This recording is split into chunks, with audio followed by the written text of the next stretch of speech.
So let's start out talking a little bit about the Inbound organization. My name is Dan Tyre. Right, I'm an executive at HubSpot and co-author of the Inbound Organization book.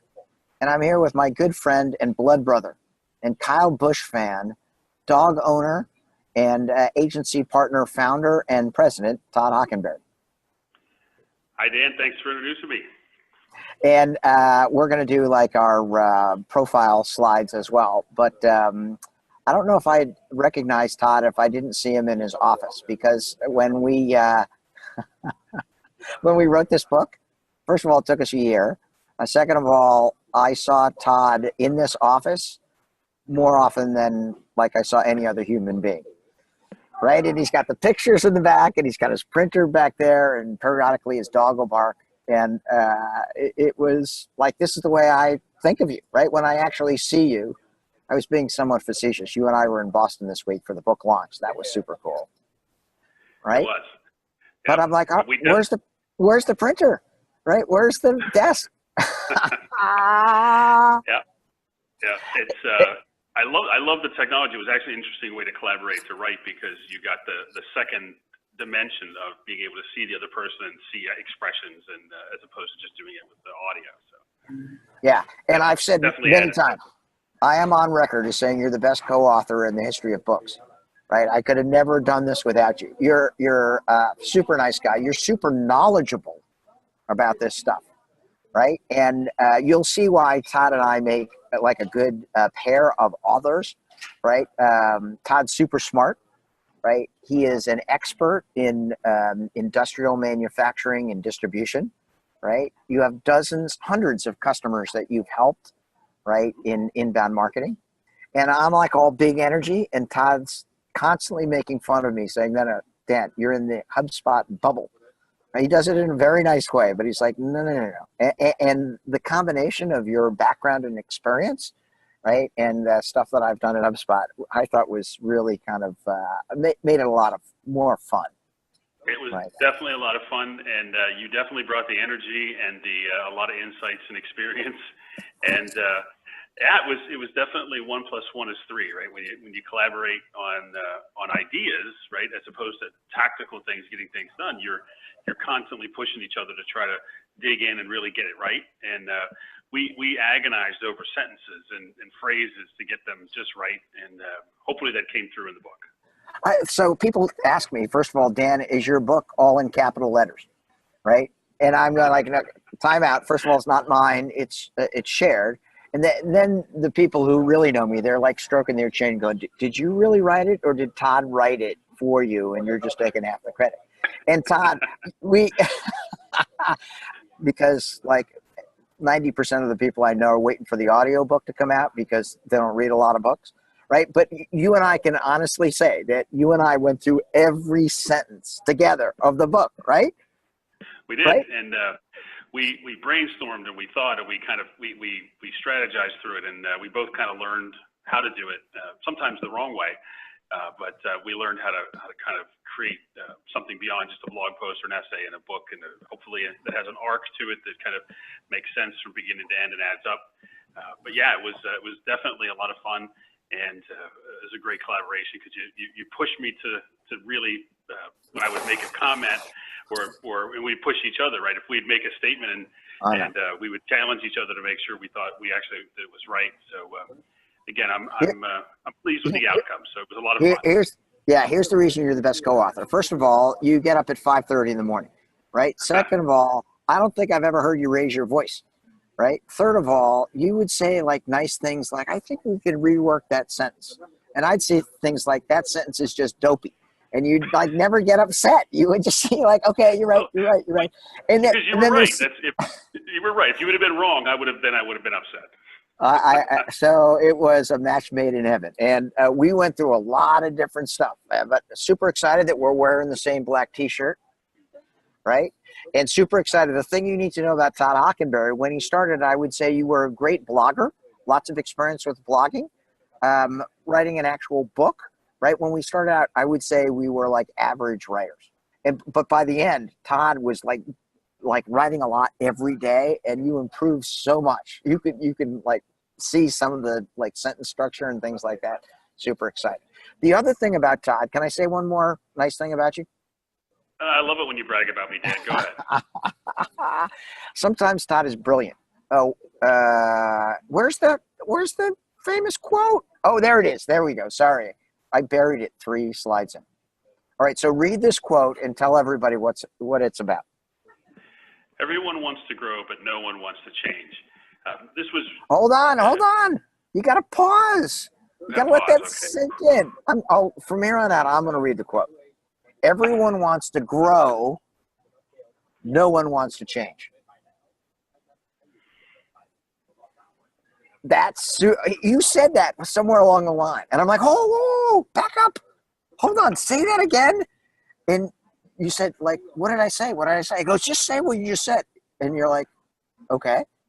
And then you said it. I'm going, that's the essence. That's why we wrote the book. Now we can go back to that slide.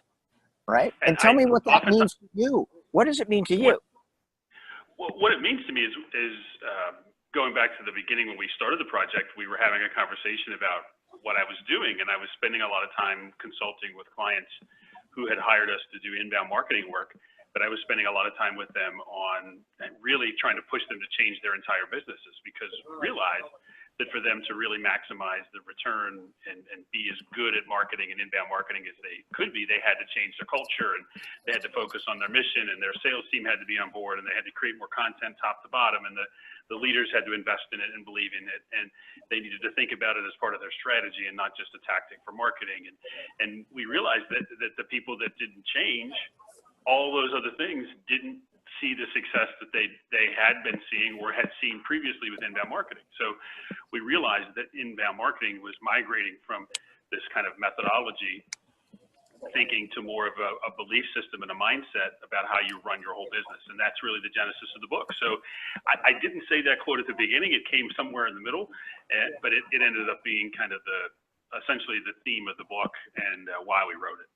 Yeah, very, very good. And I'm super proud of it, right? And I'm super proud it's available in Barnes & Noble. It's available on Amazon, right? It's doing really well. Lots of people are interested in reading about it. And so let's just talk through, where's your slide? Where's my picture of you? I'm too humble to have a slide. You didn't want to see me. No, I wanted the one with the black T-shirt next to your house. It's not in here. Oh, okay. That's okay. We don't be fine. No. That's baloney, right? But tell people who you are, or do you want me to do your slide? No, I'll do it. Okay. My wife and I and Rebecca, my daughter, we run Top Line Results. It's just inbound. We're going to inbound marketing partner of HubSpot, and also we do a lot of consulting and coaching, and we do a lot of work with industrial and B2B companies, and we've just spent a lot of time working with companies on how to really understand how to deal with modern buyers and their behavior, and how to really start adopting the principles that are embodied with inbound. That's been our business. We've been a partner with HubSpot since 2010, and we were somewhere around the 30th partner ever. So we were very early in the process. So we've been kind of embedded with HubSpot for a long time. But again, our job and our business is really built around our clients and giving them the best advice and helping them really learn how to grow with the modern buyer. And I'm super blessed to be able to work with my very, very talented wife and extremely talented daughter as well. So it's just our life, right? It's all mixed up and it's all awesome. So that's very, very nice. Okay, and Todd is he's got 3 patents. What are your patents in anyway? People are going to be asking me that question for the next year. Yeah, they're pretty kind of obscure. One's an automotive patent, and the other 2 have to do with lasers. So, yeah, patents. Right. And so you've been helping companies bridge into the inbound world for almost a decade. Yeah, actually, I would say I started inbound back in 2003, if you can believe that. Was working for a small manufacturing company. It was a turnaround. We were fixing it, and we started to you do personalized emails. Using things like Constant Contact, and we started to optimize websites around really technical terms, and started to kind of build the basis of inbound. We were creating content, and so I was kind of doing this back in the early 2000s, I didn't have any tools to do it. I was just grabbing constant contact from here and doing, we weren't blogging quite a lot, but we were creating presentations and ebook kind of things. And we were just kind of figuring it out. And what we realized was, as a small company, we could leverage content, email, and some of these tools to start really opening doors in comparison to these large competitors, more established competitors. So we kind of turned around this business with these ideas. And then when HubSpot came along, I was like, boom, well, I get it. That's what we were kind of doing. So we kind of been thinking about these ideas for quite a long time, and either implementing them directly in the companies I work for, and the last 9 years with top line results. And is it easy or hard to explain inbound to a industrial manufacturing kind of company? I don't think it's hard. I think it's always interesting to get them to buy in, right? I think they understand it. I think it's very easy to use examples from your personal life. Show them your mobile phone, ask them if their buying behavior has changed, and they'll get that. But the disconnect is that they don't always connect the dots with that behavior, their own behavior, with their client's behavior.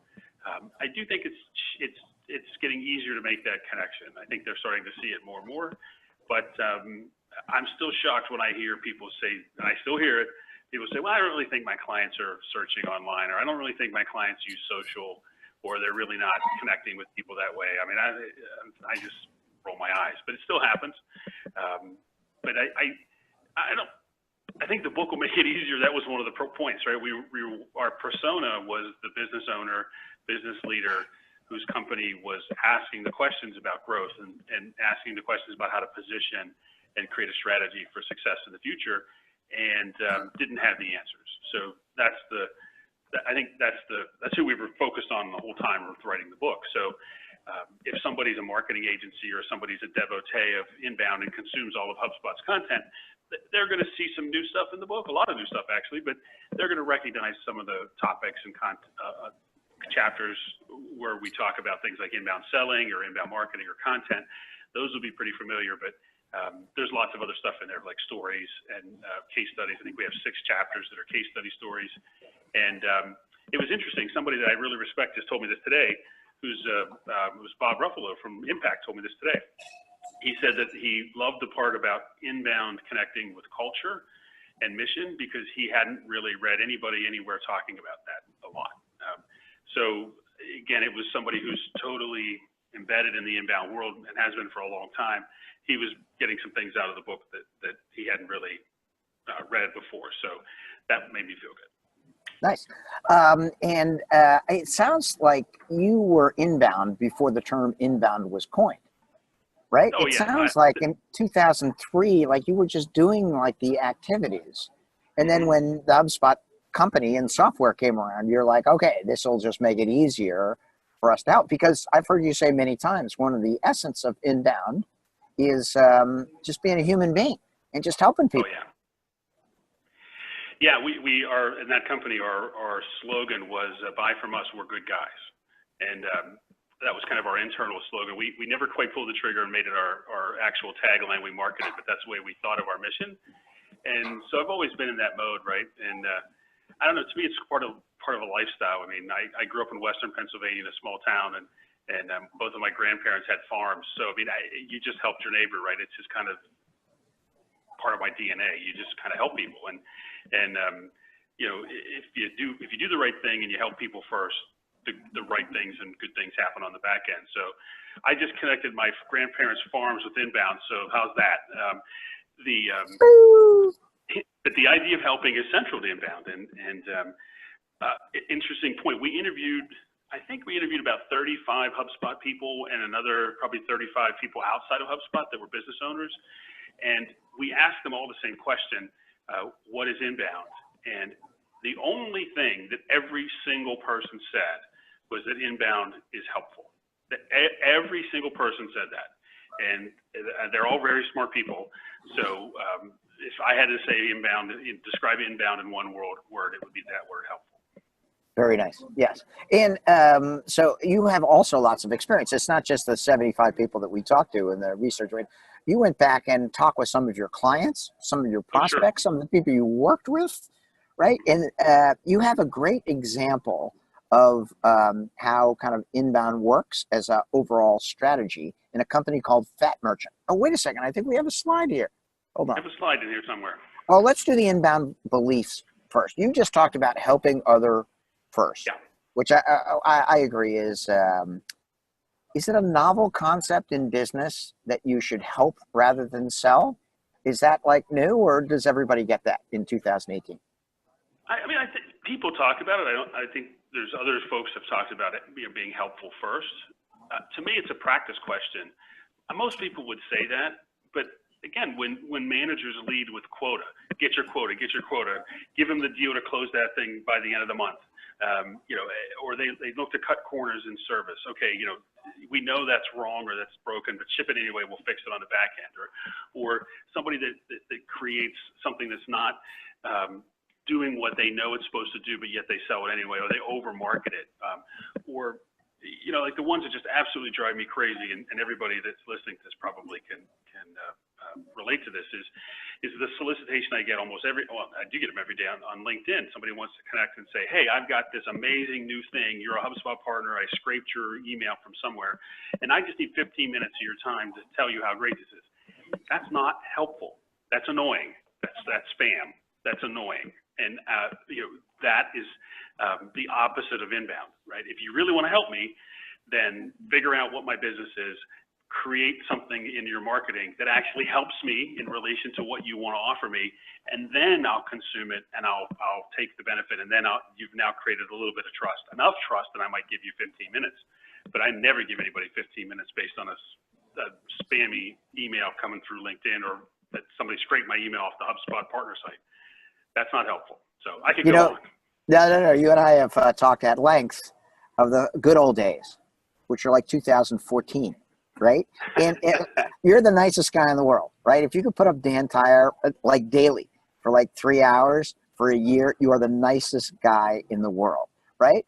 But if people spam you, you got like 5 or 6 examples in the book where people aren't like listening. They're pushing rather than helping. And you're like patiently explaining like what you really want, and they're not listening, right?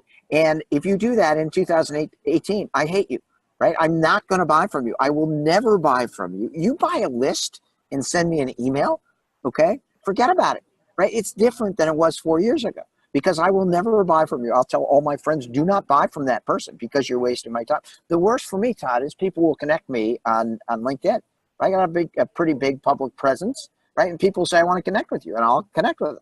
And then they'll send me a canned email that says, Dan, right? I checked out the HubSpot website. Do you want to grow profitability strategically? I have a 4-day program. And I'm like, really? You checked out the HubSpot website? What did it say? Right? And they're like, well, and I'm going, all right, I am defriending you or unlinking from you. Right? I am never going to work with you again. That outreach, and I don't know if it's like I'm 59 years old now and I'm just like a grumpy old man, or that's the way everybody thinks. But I'm like, no. You had your shot. You could have found out who I am. You could have looked at the HubSpot website. You could have put like 30 seconds of thought into that, but you didn't, right? So you're dead to me. I'm moving on to the next one. And I don't know if that's like just me or controversial, but I believe that's a lot of the way that people think these days. Exactly. I actually just told a client today, he asked me about buying a list. And I said, okay, look, what would be the size list you want to buy? And he said, okay, maybe 2,500 contacts. I said, great. Typically, you buy a list like that, you get extremely low hit rate. You get a very a high annoyance rate. I said, let's pick a number. What do you think? 2 or 3% would be a good response rate. You could get a conversation going. That's probably high. Say 3%. What's 3% of 2,500? I mean, do the math, right? It's 75, right? So yep. I said, why don't we spend a couple of hours creating some content that's really helpful to this target audience?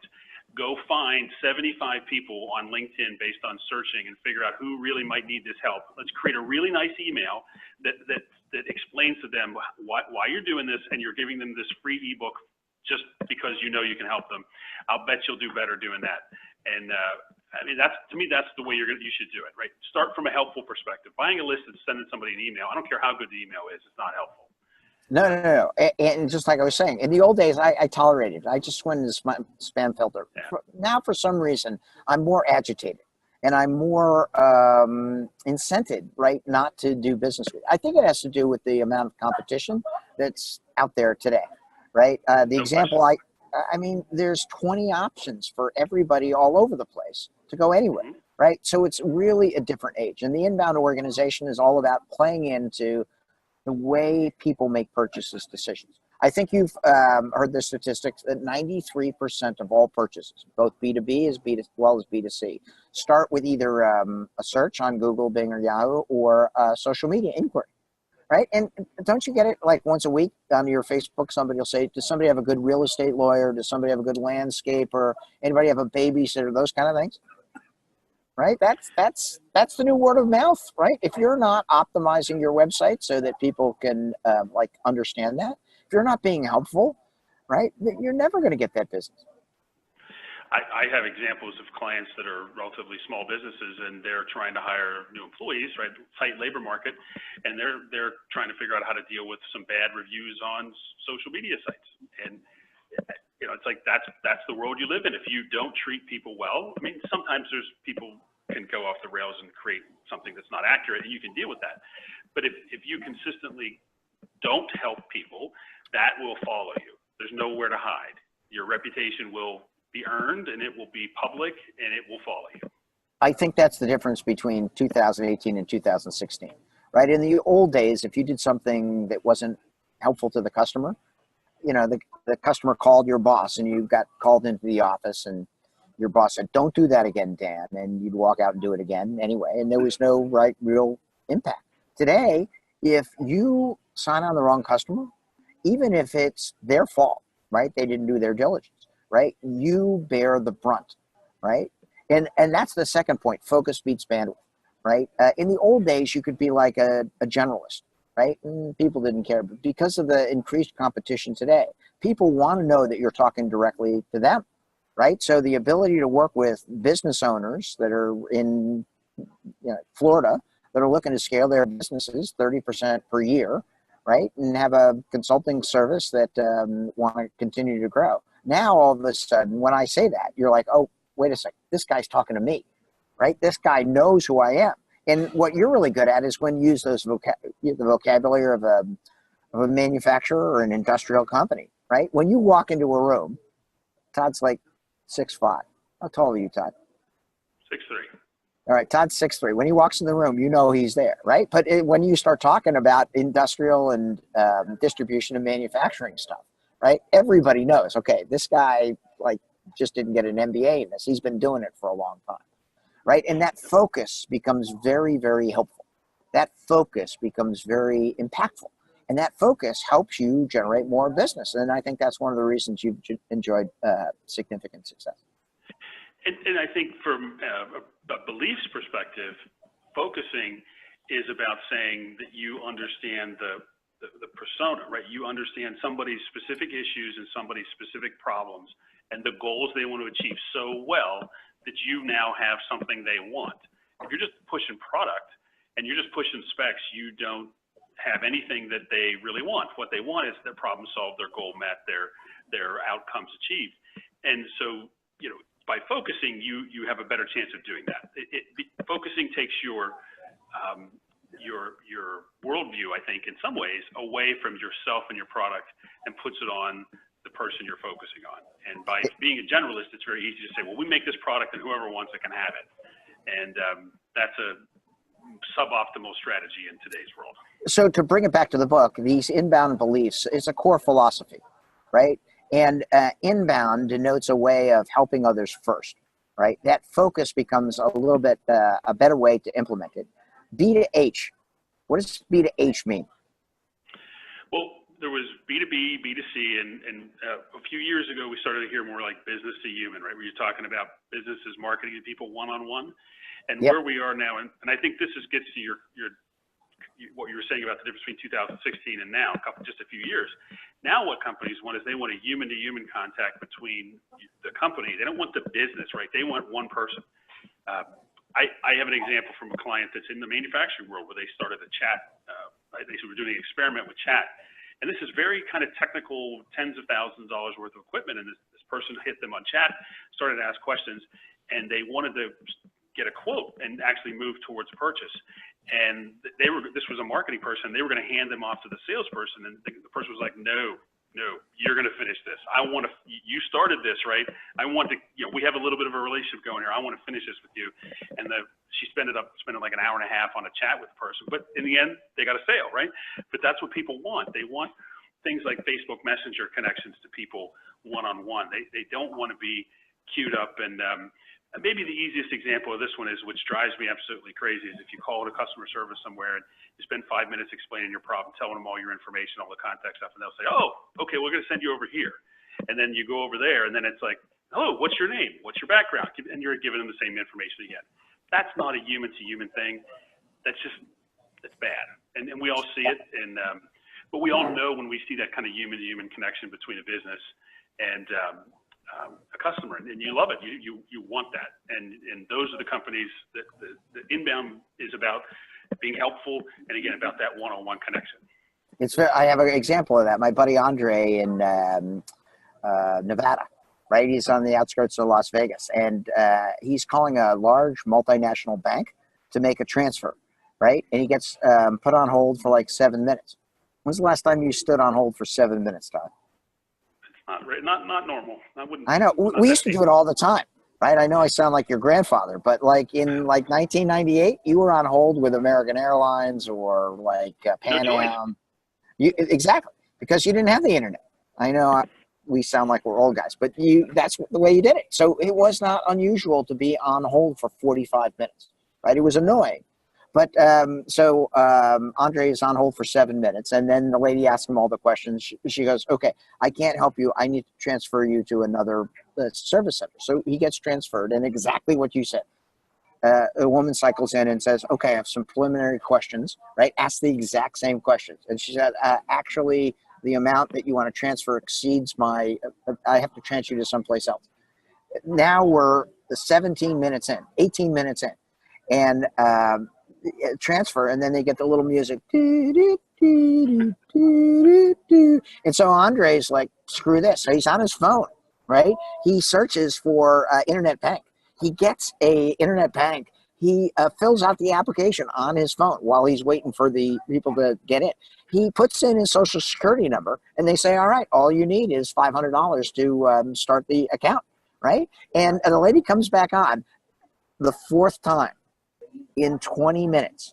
They ask him the same question. He patiently answers and says, all right, Andre, what would you like to do? He says, I would like to transfer all of my money out of my bank into this new bank.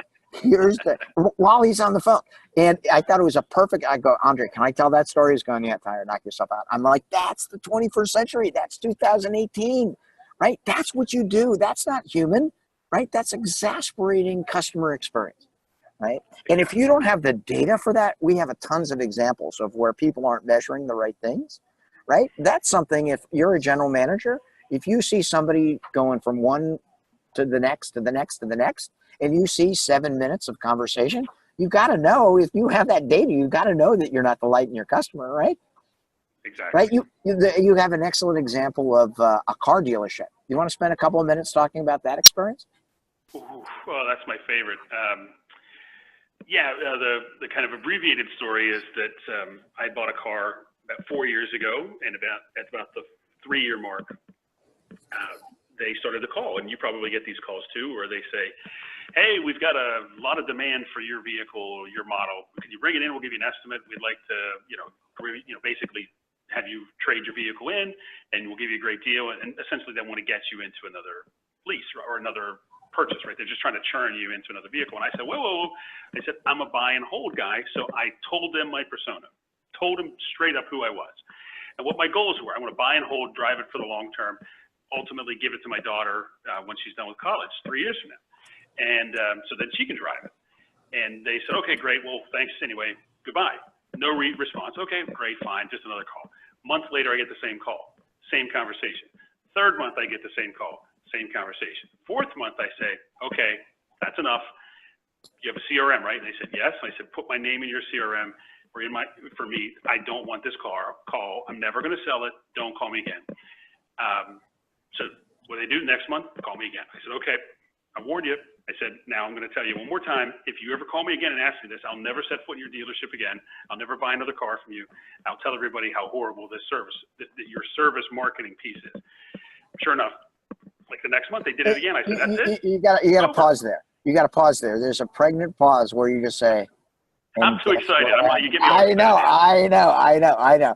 But everybody knows what's happening. It's like seeing a video game where the gorilla is going to roll off the side of the cliff, right? Everybody knows the gorilla is going to roll off, right? The thing is, lots of people have had this experience, right? So what happens when the person calls you? Well, then I said, I'm done. I'm out. And they were recording it. So the manager then called me and said, oh, we're going to give you $50 on your next service. I said, you weren't listening. I said, I'm never coming back. I said, it's unfortunate for you that I happen to be writing a book in the middle of you doing this to me. And so anyways. You pulled the author card? You pulled the author card. Oh, that is awesome. So anyway, long story short, their answer was, we'll take you out of the database. That's what their answer was. They never once asked me a question about my goals, my success, what I wanted to do with the garden. It was not within their comprehension or system or whatever they were asked to do that. So, so anyway, long story short, it's a great example of not thinking about your persona, not thinking about helping, not thinking about focusing on a specific person. It certainly wasn't human to human. You wouldn't ask the same person 5 or 6 times the same question if you were standing there talking to them, but somehow that's okay on the phone. It was everything wrong with the world of relationships today. So amazing. The other thing that I've known, having known you for a while, is your emphasis on personas. And riff for about 5 minutes on personas and why personas are so important. Yeah, the focus versus bandwidth, and then the human to human. These are the manifestation that the way you deliver that is you create a persona for your ideal buyer. And there's really 2 pieces to that. There's the company that's the ideal company type, which is size, market, location, geography, depending on how you want to define it. And then there's the person within that company who you would be the ideal person you would be communicating with, or that would be making the decision or influencing the decision. So this persona is essentially your understanding of that person. Human to human, you're understanding the person and understanding what their issues are and how they make decisions and how they process information so that you can help them. And it's really important to create a specific person because, for example, when we were writing this book, the persona for our company is, we call him Walt. He's named after Walter White from Breaking Bad, for you Breaking Bad fans. And we've always stuck to that persona since we started our business. And the same thing was true as Dan and I were working on the book. We were writing this for the business owner, the small to medium-sized business, executives, managers that were in that role. So we kept that person, specific person, totally in mind as we were writing this, so that we would make sure we were communicating in the way that person we thought would want to hear information and consume it and be the most helpful. So your persona is something that some marketing people use. Very few salespeople use it. And I have not run into very many executives and leaders in the companies that really understand it or really think about it. Right. You might think about it. Yeah, you talk all about the demographics of South Florida. Your example about everybody living in different houses. Give that example. Right. That was a good one. Yeah, the idea is that the difference between a persona and demographics is the difference between you and your neighbor. You may all live in the same neighborhood. You have the same zip code, area code. You might drive a similar car. Your kids go to the same school. Your house is roughly the same size and type. You may have similar incomes and educational backgrounds, right? Those are demographics. And so if you target your customers based on that, you're going to make a lot of mistakes. You're going to miss a lot of really important things. That's the persona work. What's the difference between you and your neighbor? Think about that question. Think about the entertainment you consume. For example, just one example. You may have wildly different tastes and you have wildly different wants, right? You're going to have different goals You're going to have different things that you want to consume and how you consume them. So personas is understanding how to pick the people in your neighborhood that have the same goals, the same outcomes they want to achieve. And it would be the difference between, one specific example would be the difference between saying you have a product that would help people that have college-age kids versus people that have grade school-age kids. The kids may only be 3 or 4 years apart, but the persona would be wildly different, right? Very good. So, and in the old days, we couldn't measure that. Today, we can measure it, right? Yeah. So now what we want to do is make sure that you're leaning into that data-driven approach, right? You're like a scientist, right? You're very, very specific, and we want to see the data. We don't want to make guesses, right? For the first 25 years of my business career, it was like gut instinct. I think we should do this. Over the last 11 years, as I've been a part of HubSpot, it's like, no, bring me the data.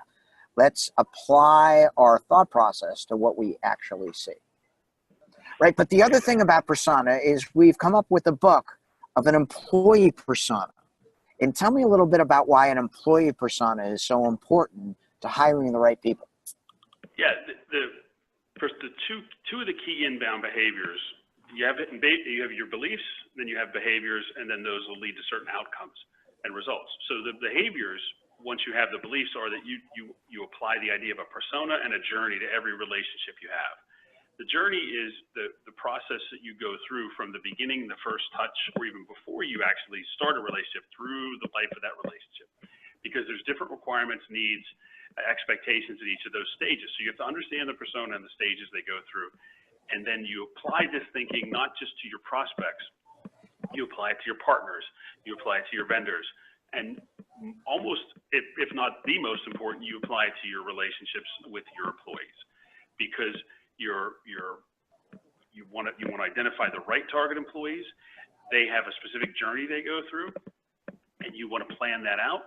And you want to be, again, applying these beliefs to the specific people at the specific time and place where they are. When it comes to employees, one example is that I was super impressed with HubSpot when they talked to me about, they explained to us how they did it, is every single new employee at HubSpot, their first day is completely scripted.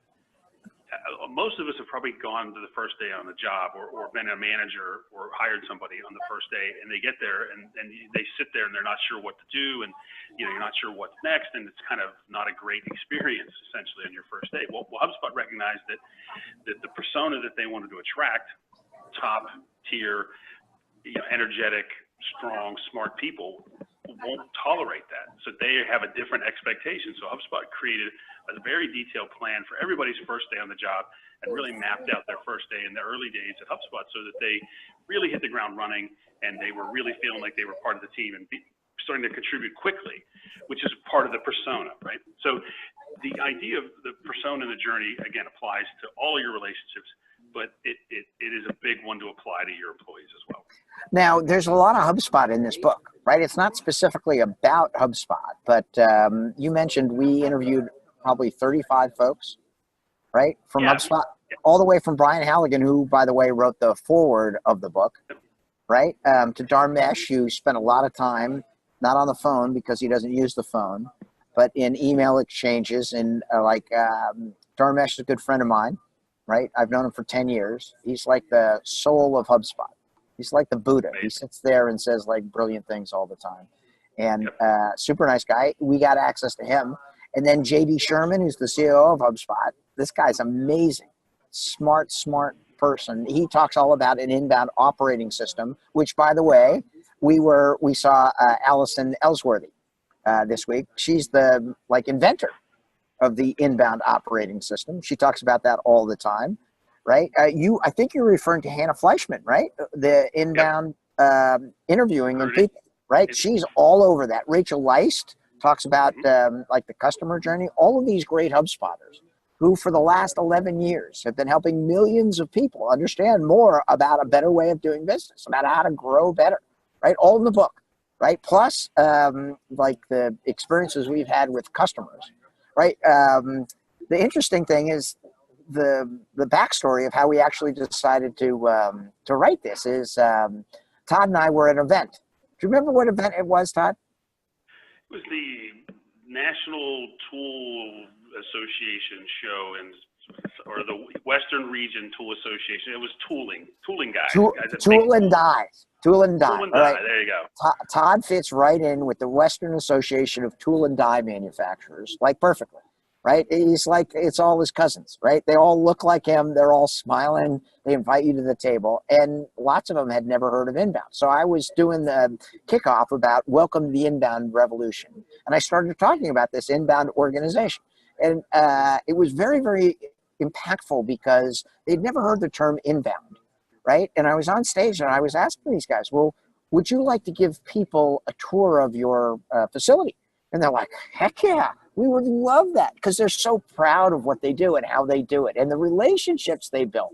Right. And they have millions of dollars worth of equipment. And they said, if anybody ever wanted like a walkthrough, we'd be happy to overextend ourselves and show them the level of expertise. And we're like, yeah. Well, guess what? You got to do that 3 years before they're ready to like walk through your facility. And they're like, oh, you mean our website has to have all this stuff? So afterwards, it was such a kind crowd. It was so great. They were getting it. And Todd's standing there at the stage afterwards, and he's giving a breakout as well. And we're talking about it. And he goes, Tyre, we should write a book. I've been talking about these things. I've been writing about these things. I've been blogging about it. I'm like, yeah, Todd, I'm like super busy. He's going, no. We should write a book. And I'm like, I know, but we got all these things. He goes, I'll help you. And I'm like, you'll help me? He goes, I'll help you write the book. I've got these same ideas. I'm talking about the same thing. And I'm like, okay, I'm in. I thought about it for 8 seconds. And of course, Todd and I have been known each other for a while. And so, boom, we decided to take all of these great, and there's tons more. There's the HubSpot stuff. There's the Todd's individual experience. There's the industrial and manufacturing edge. And we firmly believe, right, the inbound organization is going to help you build and strengthen your company's future using inbound principles, right? And we know we've got the data, we've got the facts, we've got tons of examples, super exciting. And you can get it on Amazon, right? Yep. Get it on Barnes & Noble. Yep. And do we have the URL in this slide presentation of the inbound organization with all the extra stuff? Hold on. If you just go to inboundorganization.com, there's pages for HubSpot partners. There's a resource page. There's a press page. There's a lot of information that we're sharing. There's a bonus chapter there about another company we wrote about. There's all kinds of good stuff there, and you can buy the book now. If you're an Amazon person, just search Dan or I's name or Inbound Organization. You're going to find it. And one thing I want to make sure we tell everybody is that we love this topic, and we are excited about having conversations because we're always learning more. So feel free to reach out to us on social. Our contact information is all there on Inbound Organization. Feel free to reach out. We'd love to talk to you about the ideas. We'd love to talk to you about the book. If you read it and you liked it, give us a review. We love reviews. Or if you had some questions or you disagree with us, we'd like to hear that too, because we can both argue. No problem with that, right? And if you need help with it, just ping us, right? Just send me an email, send Todd an email, right? We talk every day, right? And we're all in for either public speaking or consulting or whatever you need, right? To the extent of our bandwidth. Our goal in writing this book is to help people be more inbound, to be more human.